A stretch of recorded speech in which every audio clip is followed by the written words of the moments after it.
Welcome again, guys, to the YVR REMO show. Today's show, we're doing something a little bit different. We're bringing in someone to share with us their personal story. We brought in a local Langley resident and actually a realtor, but it's not about his real estate business. We're going to talk about his personal life and how he leveraged his real estate to essentially never make a mortgage payment and get him up to his third home and now third build in just under 10 years. Very cool story, very interesting.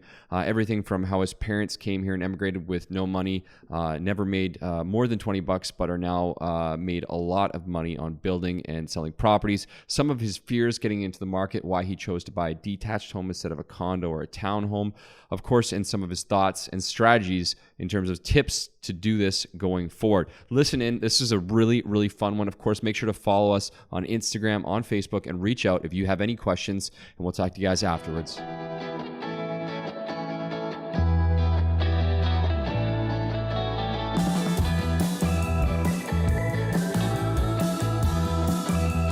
What's up, guys? You are listening to the YVR REMO show, where we talk all things Vancouver real estate and mortgages, take boring topics and make them interesting. Make sure to stay tuned to listen to everything you need to know how to put cash back in your pocket, create wealth in real estate, and simplify the complicated.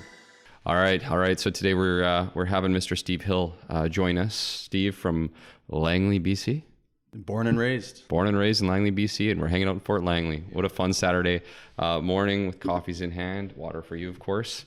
Excited to share a little bit about your story, Steve, and talk a little bit about something that when we posted it, funny enough, I posted this up on Instagram, the title of the show, which people are going to know at this point, I'd say maybe a month and a half, 2 months ago, and I got almost more response than I've ever had before. Which is how, just basically sharing one of your unique stories, how to own a home without a mortgage payment, 23 years old, no down payment, pretty wild stuff. So I'm excited to dig into that. But before we do, let's talk about Steve the Man. Well, gee, where do we start? I guess most importantly, I'm getting married pretty quick here in June. Awesome. Beautiful wife. So she's a huge supporter in my business and everything. So that's really what we're gearing up for and getting ready for our second build as well. So right on. So Steve, you're from Langley. How old are you? I'm 33 in March. Cool. Right on. And how many homes have you bought and sold for yourself? I guess this is my third home. I started in Clayton Heights back when I was 23. Yeah. I know you're wanting to dive into that. No. We'll take some time. Let's dig into it. So this is going to be your third home, yeah, since you're 23 years old, which is pretty cool because obviously a lot of people that we meet at 33 are buying or getting invested in their first home, and ages obviously doesn't matter when you get into the real estate, but kind of neat to hear that.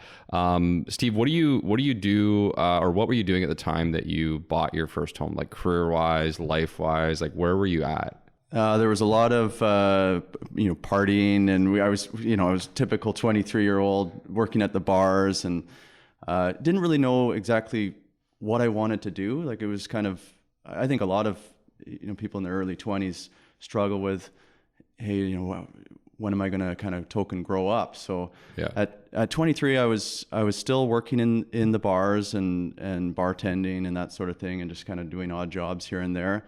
I've never been unemployed since I was 15. So I've always loved to work and had a really good work ethic. But yeah, that was pretty much my... Sorry, which bar did you work at? Well, the most significant time I worked at was Ocean Park Pub in South Surrey there. Oh boy. Nice. Yeah. Awesome.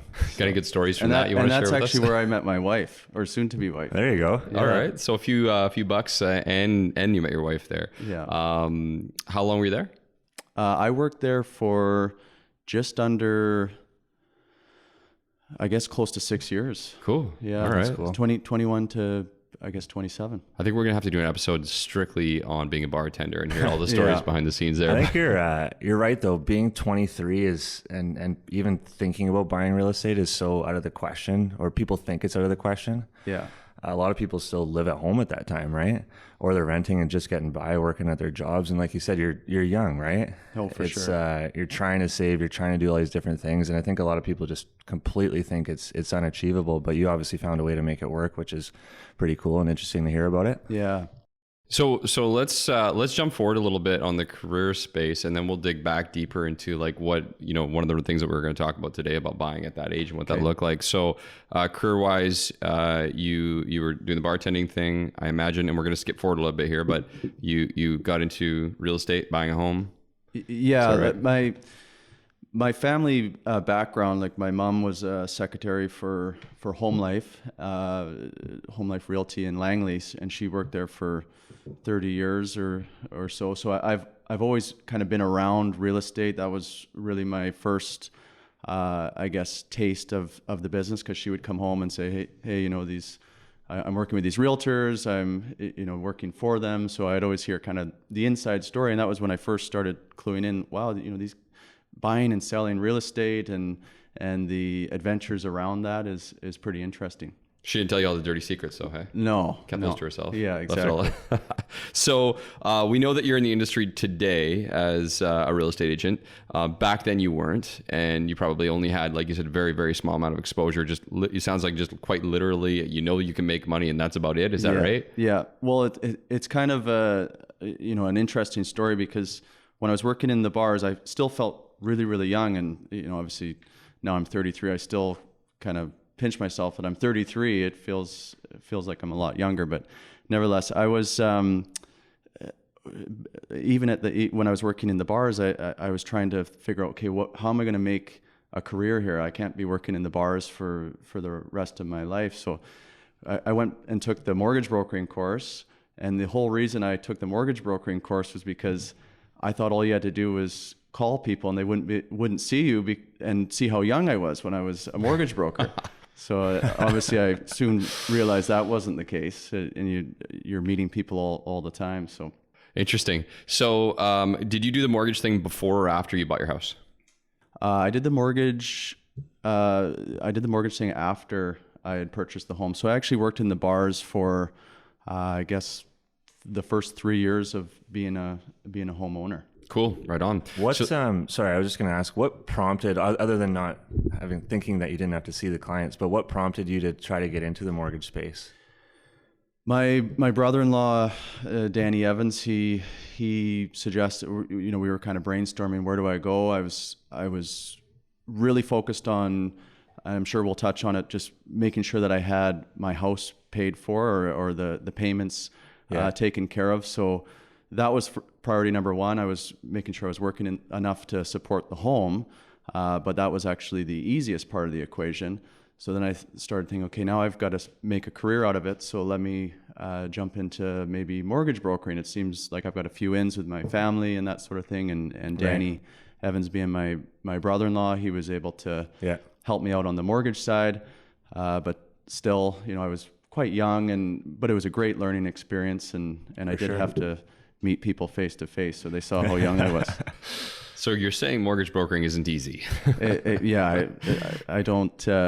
What you guys do is, especially your guys' business, it's run like a proper business and super professional. Appreciate that. Even today doing the podcast with you, it's a real honor to be brought in. Buddy. Cool. Well, we want to keep that train rolling, but the people probably don't want to hear that the whole time. So let's dig in. Let's go back. Let's start over then. So the whole purpose or the big thing that happened here is you were brought basically looking at the industry from your mom and from Danny and a few other people and saying, holy crap, I need to get a piece of this.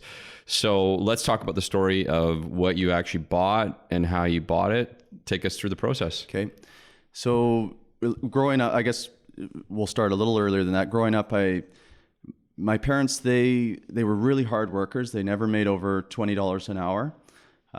They came across from England actually, and when they emigrated, the person at immigration said, "Hey, just so you're aware, you'll never own a home.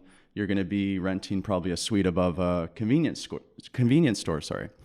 So that just super motivated them, and it was actually when my sister married Danny Evans, he started getting them into the building program, and that's where they went from earning, say, $20 an hour to creating decent wealth and a good life for them and their family by doing the build and sell program.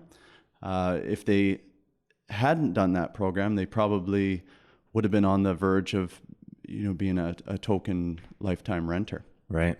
Interesting. Obviously, I'd seen my parents kind of go through the process a few times, and they were super passionate about the building and selling, and I knew the quicker I got into real estate, the further I'd be ahead. Yeah. And even in today, like my one of my business models is some people wait to buy real estate, and other people buy real estate and wait, and it's such a simple concept. I like that. So back when I was 23, there came this opportunity where someone couldn't complete on a pre-sale. It was a Gramercy built coach home in Clayton Heights.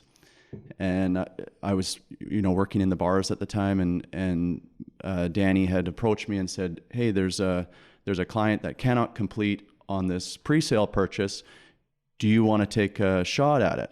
And I said, "Well, of course, but how do I do this? I've literally got little or no savings. I'm just working as a bartender." So between Danny and my parents, we came up with this idea of actually leveraging the equity that my parents had built by doing the build and sell program. And I was able to pull $150,000 from their line of credit, and I agreed to make the interest only payments on it. Right. So that I used for my down payment on the purchase of the Clayton coach home detached house. And the long and short of it was, because I was able to get in, I didn't even have a payment on the home, and that was what made it totally feasible for me, because in the Clayton house, I had a basement suite that was rented, I had a coach home that was rented, and I pulled in a roommate that was paying, I think at the time, $550 a month. So Okay, so we need to stop here for a second and break this all down, because this is where it gets fun. So first and foremost, an opportunity where somebody couldn't complete on a presale, which right off the bat is probably a warning for a lot of people out there who are buying presales to make sure you can qualify. Yeah. But you could take advantage of that, which is pretty cool. The line of credit piece. So a lot of people don't fully understand how that works and how accessible it really is. The reason I say that is because I see it every single day, and I bet you probably wouldn't have known had someone showed you either, or even your parents for that matter. So basically you can borrow up to, well, today it used to be more, but 80% of today's property value in the form of a mortgage or a line of credit. The neat thing about a line of credit, and this is probably why your parents said yes, is that it doesn't impact the mortgage portion, and it's interest only payments. So the payments are actually lower than a mortgage payment would be, right? Is that part of their decision? Well, and when we were looking at me diving into this property in Clayton Heights, my biggest concern was, what is my payment going to be a month? Yeah. And when we started working the numbers backwards, by the time, you had the two rental components, one being legal and one being illegal, but it's commonplace in Clayton Heights to have this scenario. And then I brought in the roommate aspect just to top up the revenue. When we started working the numbers backwards, my payment on the line of credit, so I was fully leveraged at $600,000, and at the time I think my payment was $2,100 and on an interest only payment. Yeah. And I was collecting like $2,300 a month in rent and revenue. So the numbers totally made sense. And I guess at the time I was just so eager to get into the real estate market that I would have done it even if the numbers didn't make sense. But when we really broke the numbers down, it was like a no-brainer. For sure. That's huge. And I think another big part of, obviously, so at this time you were working in the bars, right? Still in the bars. So probably a big, and I'm just assuming, but probably a big aspect of what helped you buy that property was having the rental income to actually qualify with a bank, right? For sure. Yeah. So that makes a world of difference when it comes to qualification, especially having two suites. Yeah. So what was there any parts when you were setting this up and when you were going through this process that scared the crap out of you? Or was it just, I'm young and blind and I'm not scared at all and I'm like, let's just do it? It was, I had obviously a lot of fear when you first, I was, 23, all of a sudden you're taking on a $600,000 line of credit with $0 down. And it's amazing when you start to tell people what you're doing, they go, are you crazy? Like you're nuts. Like and this is the one that always sticks out. People go, you're never going to own your home, because my whole goal was to only pay the interest only payment. So I was actually not paying anything off of the principal debt because I couldn't. I wasn't making enough money. Yeah. So people, they really always kind of veer towards the negative side. Luckily, I had, Danny in the background going, hey, look, I know you're 23, buy this property. This is probably the best scenario you possibly could have. And at the time, most people my age, I guess, were, either living with parents or they were buying condos and townhomes. Yeah. And I was working the numbers back on purchasing a condo and a townhome. Well, by the time you pay your strata fees, you have no rental income, rental income coming in. And luckily for me, the fact that I was able to make that jump into the detached non-strata realm, that property actually appreciated at a much higher pace than the condo and townhouse market. So I think it's also important to note that I don't think we would ever say that a purchase of an attached property is a bad idea, like a condo or a townhome. From what I'm getting from you, it was too good of an opportunity not to do this. And you mentioned this before we started talking to you today. Is your goal was to quite literally never make a mortgage payment, right? And that's still my goal today. Like my whole thought process on real estate has been, I've mirrored the same scenario that I started with at 23, and obviously now I'm 33. So over the last 10 years, my whole objective was to never have a payment. I don't like payments. I don't want them, and that's even this next step that I'm going into, where I'll be building my second home. I made some mistakes on the previous build that I'm going to change on the second build to follow my mantra, which is I don't want a mortgage. I don't want a single payment, let alone a mortgage payment. That's interesting. So some people listening to this might think that you're absolutely nuts, right? Because you don't want to pay your mortgage down, right? Like, because that's what a lot of people are built, and their parents tell them it's best to pay your mortgage down as quickly as you possibly can, and leave the equity. And your goal by the time you retire is to have a paid off house, right? Which is awesome. And for some people, that's what's going to work. But in your situation, obviously there was a different play, which is more so appreciation and building to create equity, which you're going to flip, and you're creating wealth doing that, right? So if you look at that from a scenario of buying and selling, say over a 3-year period, just very rough, but you might pay down, say, $50,000 in principal, right? In 3 years, if you were to make your full principal and interest mortgage payments. Whereas for yourself, like I said, you're in it for more of an appreciation game, which I'm sure you've done a lot better than that specific amount.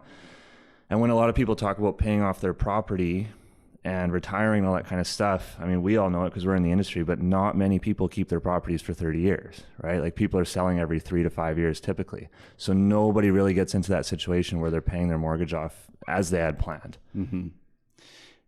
And I guess people, maybe and obviously you guys are the mortgage experts. I think it's an old school mindset where you have to have a mortgage because how I don't want to retire with a huge mortgage, which I guess if you followed the same system that I've done for the last 10 years, my current purchase, I don't have a mortgage because the equity has appreciated enough where I'm able to buy. Right now I'm in Fort Langley, but it's going to be a tear down lot that I'm going to build on, but currently I don't have any payments on it. I don't owe anything on it. So what do you say to people? I mean, because we've kind of gone in two separate directions. One where it's like you don't want to have a mortgage payment, you don't want a mortgage, but on the other side, you're like, I don't really care. I'm going to leverage it. I just don't want the payment, right?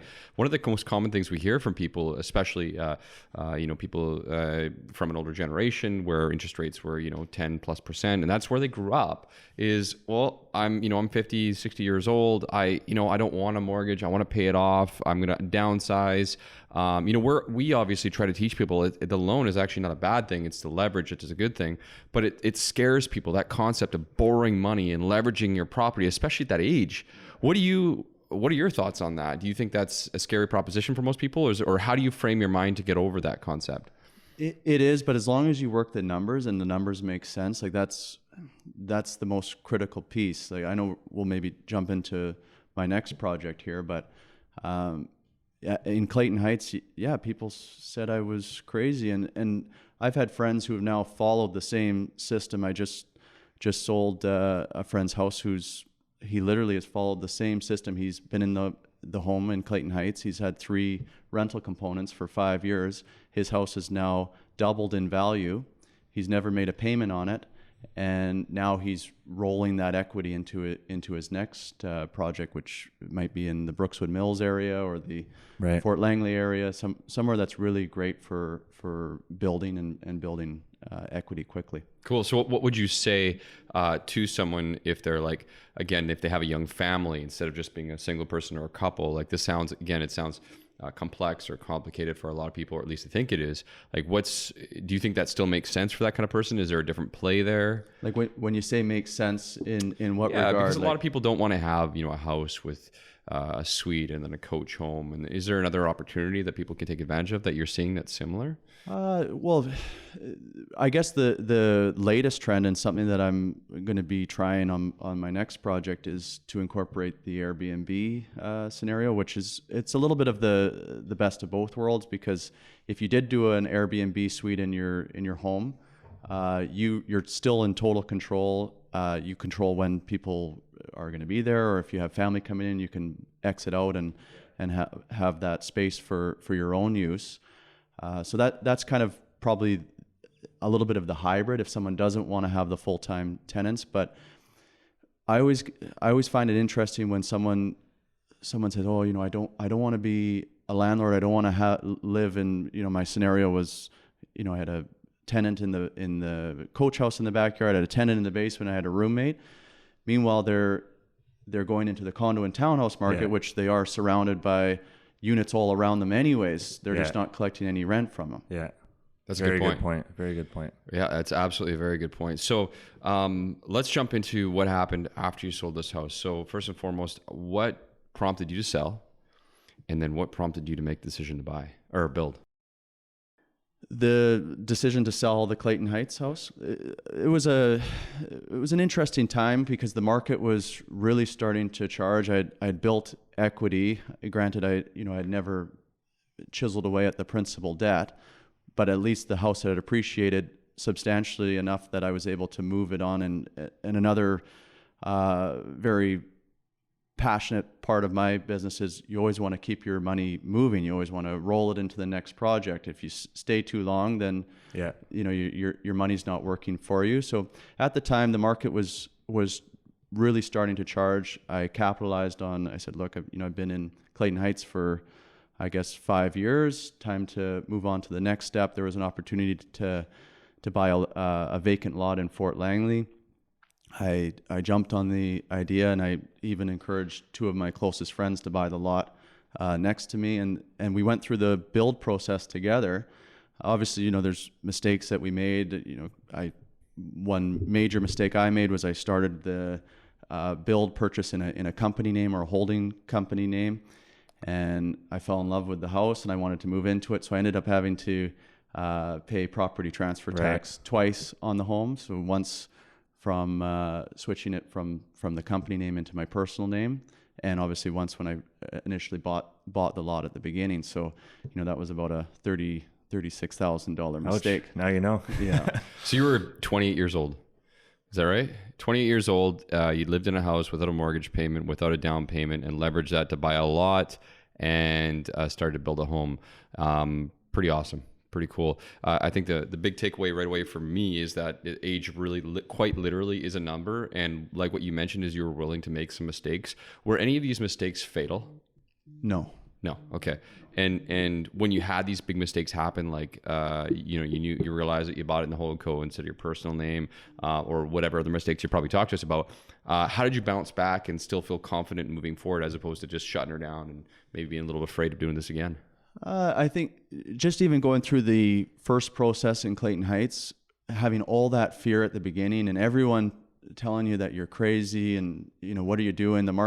Every year that people are going to tell me that the market's going to crash and I'm going to go broke, or every naysayer's out there. But once you go through the process, and now that I'm starting kind of the third project, each time you go through the rung or the steps on the ladder, it gets a little bit easier and easier. A little bit more comfortable. So I guess I would suggest that it's best for anybody just to start.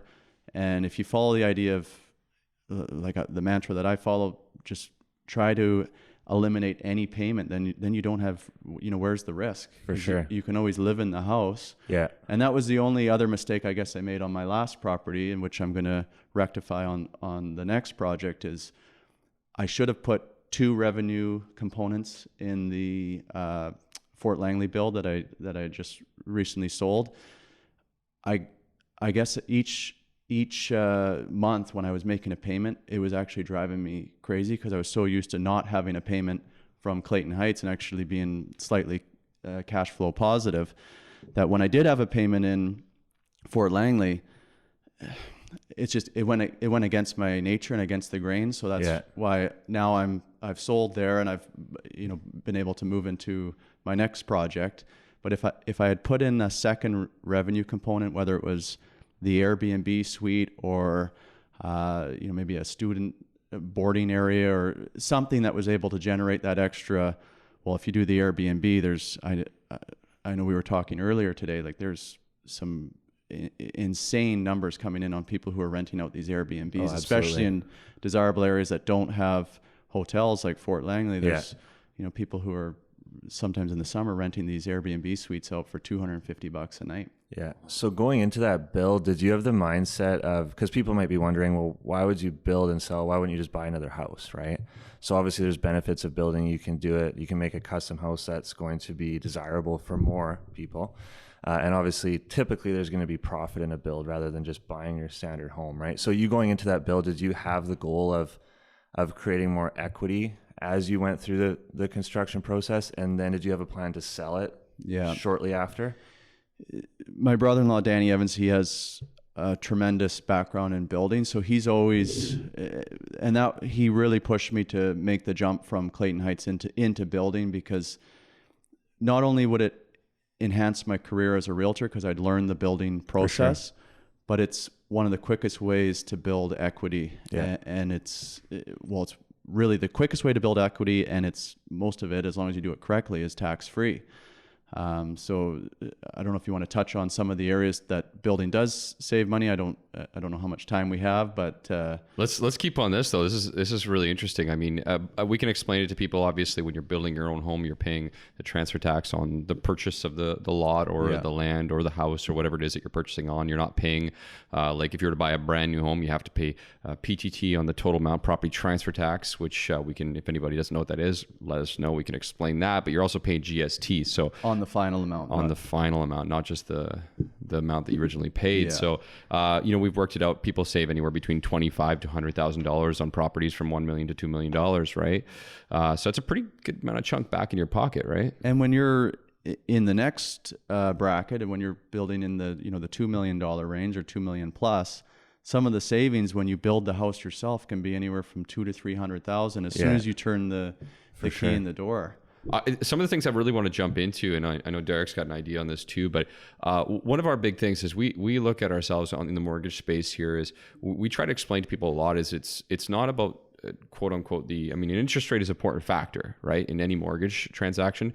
But when it comes to real estate in general, your mortgage is like a tool. It's like a leverage tool. So you might pay a little bit more, a little bit less. For example, with the line of credit, you probably pay a higher interest rate than like a traditional loan, but you were okay with that because it made sense. So when you come across people in what you're doing right now that are concerned about, let's say, a property price with a small difference of $5,000 or $10,000, or an interest rate that's the difference of a 0.10 to 0.25%, you've clearly shown that you've been able to create a heck of a lot more money long term. How do you usually explain to people why it's not as important to worry about the pennies but worry about the dollars? Like, how do you explain that?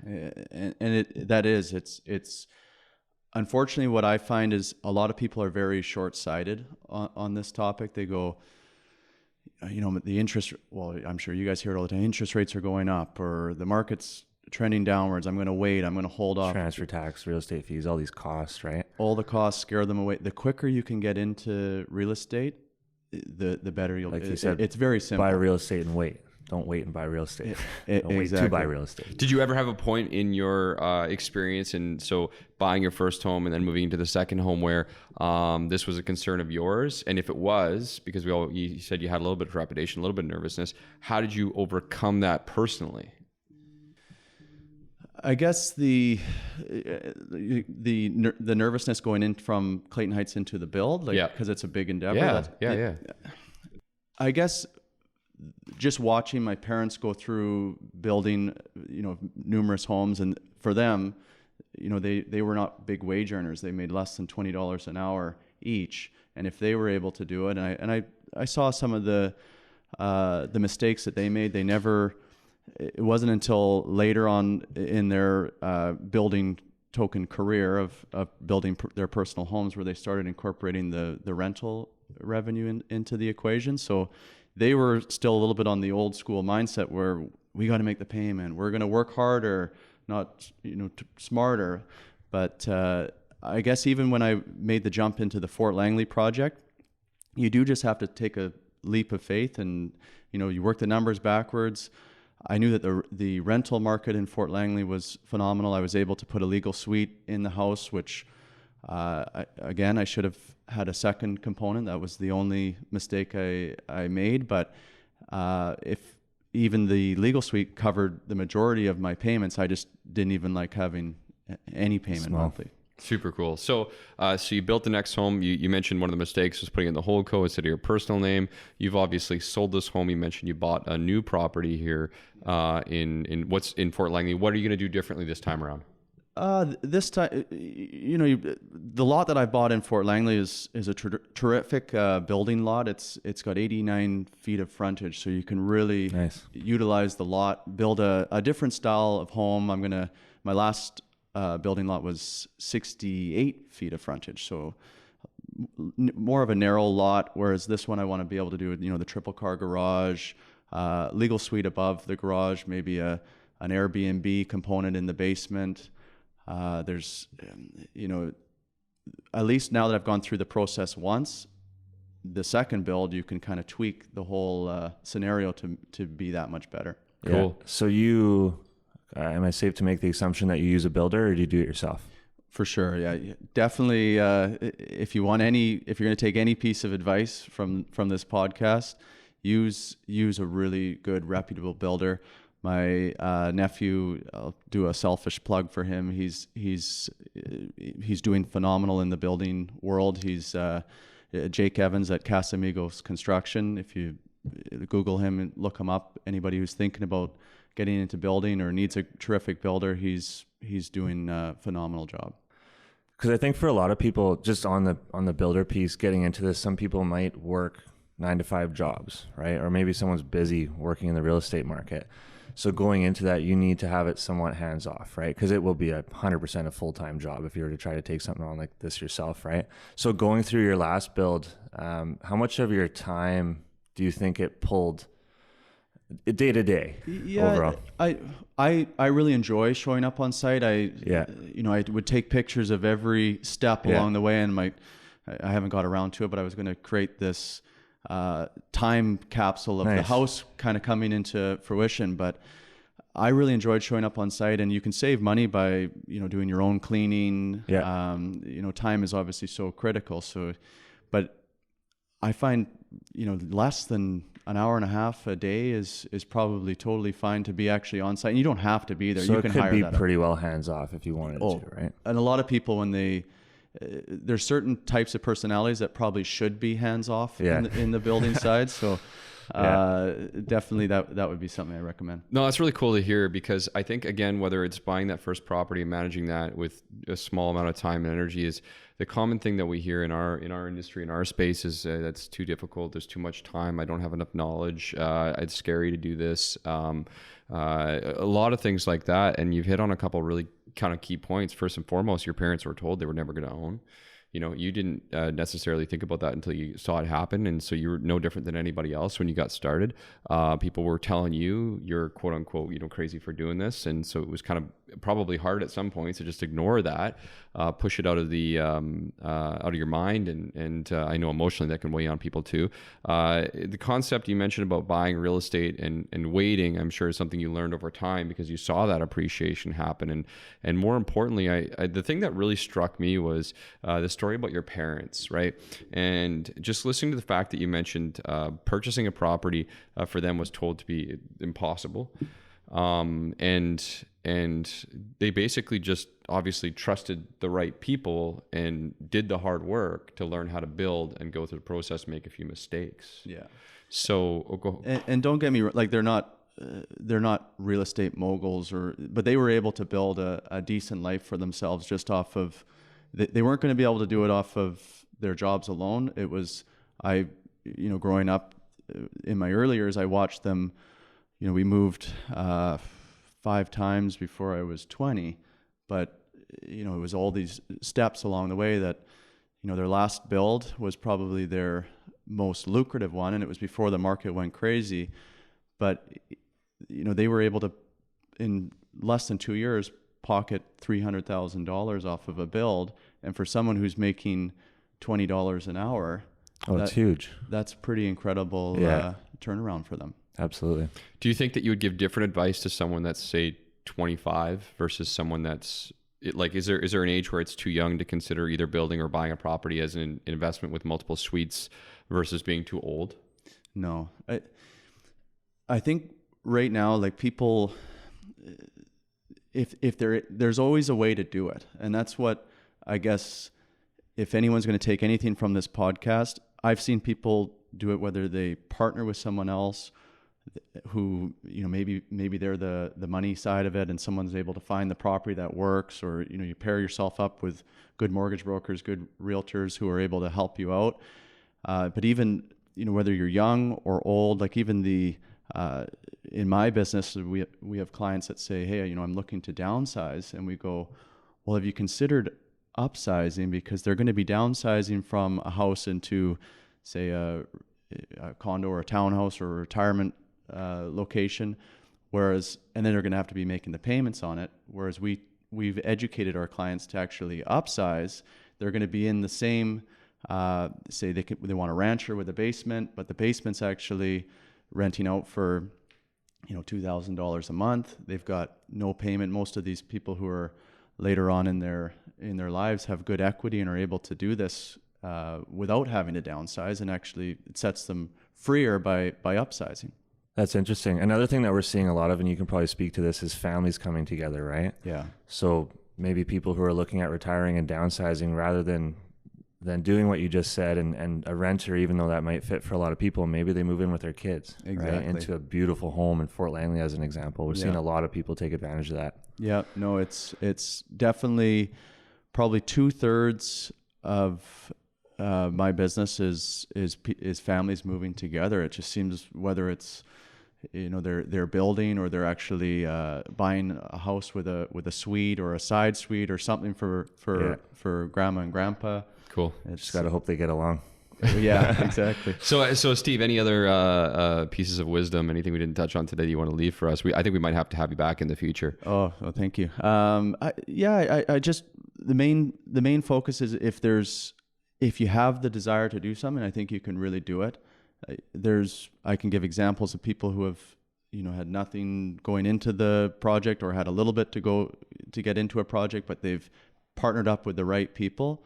And I'm a strong believer, if you want to do something, you can do it.